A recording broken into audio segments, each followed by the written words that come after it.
अबकारी राजस्व थिला 120.30 कोटी आजिका दिन में ताहा पहुंची 36,000 कोटी। एथुर हिसाब करुथिबे ओडिशा रे केते परिमाणर मद व्यवसाय होउची। युवक पई रोजगार तो देई पारलेनी किंतु मद दबारे पारंगम सेति पई ओडिशा बिहार एक्साइज अमेंडमेंट कले और जिलापाल को क्षमता देदेले मद दुकान खोलिबा पई। ए सरकार युवक पई दीर्घ 19 वर्ष भितर किछि करि पारिनी।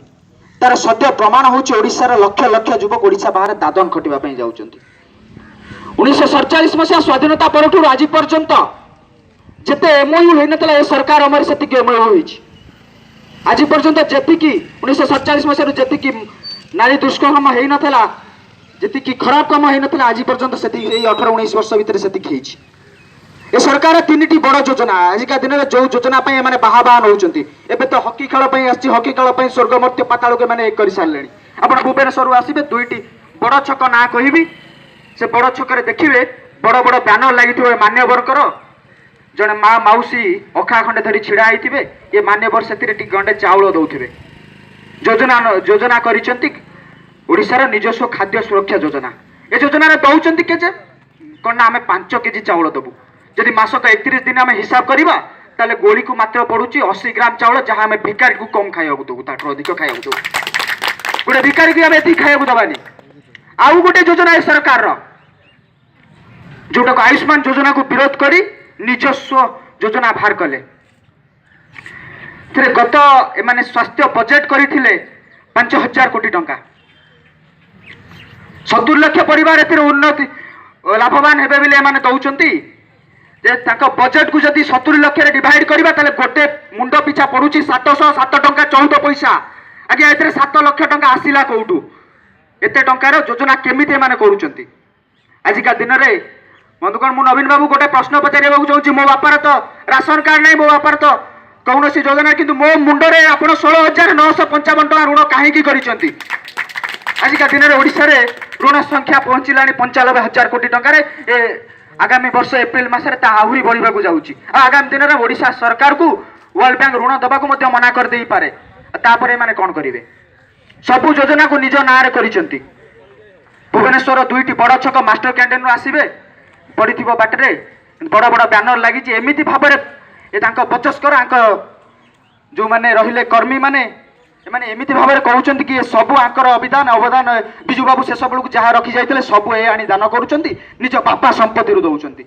एटा आमरी पैसा आज्ञा, आमरी ऋण, आमरी मुंडरे ऋण करूचंती, आमरी थारु टैक्स नउचंती आ हमकु फेरउचंती।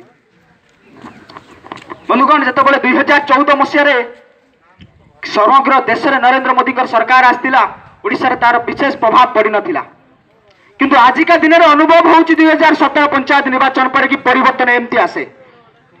प्रत्येक छक छकर युवक प्रतिवाद करबा आरंभ कलेनी। आज राजरास्ता रे जो प्रतिवाद हेतिला ए तार परिवर्तन कि परिवर्तन एमती आसे। परिवर्तन एई पारादीप माटू आरंभ हबो। आ एती कथा मन रखितांतु ये जगतसिंहपुर जिला उपकूल ओडिसा रे गोटे निर्णायक भूमिका ग्रहण करे जेतबेले सरकार परिवर्तन हुए।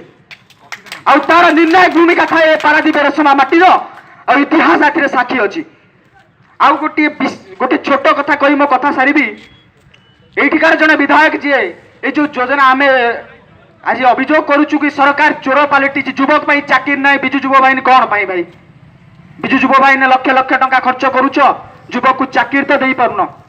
बहुत एमओ होइछि, बहुत कंपनी फेरिलानी, पोस्को फेरिला, वेदांत फेरिला। एई सरकार जने पूर्वतन मंत्री तथा विधायक कंप्लेन कले कि ए सरकार ओम्प्रेड दुर्नीति करिछि जोथि ताको बाहर कर दिया गला। एटी दुर्नीति कथा जे कहूछि ताको बाहर कर दिया जाउछि। ठीक अछि भाई ये युवक जेतबेले राजरास्ता रे प्रतिवाद करिवो सेतबेले संभाली परिवार क्षमता थिबा नवीन बाबू दरकार।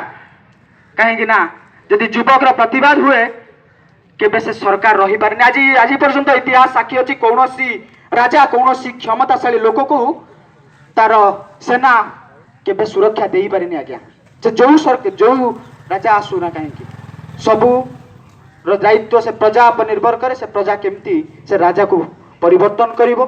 आगामी दिन में नूतन सरकार आनिबो। केंद्र सरकार कर जो बहुमुखी योजना अच्छी ओडिशा प्रति से आम दाबी करने आगामी दिन में अनुरोध करुचु।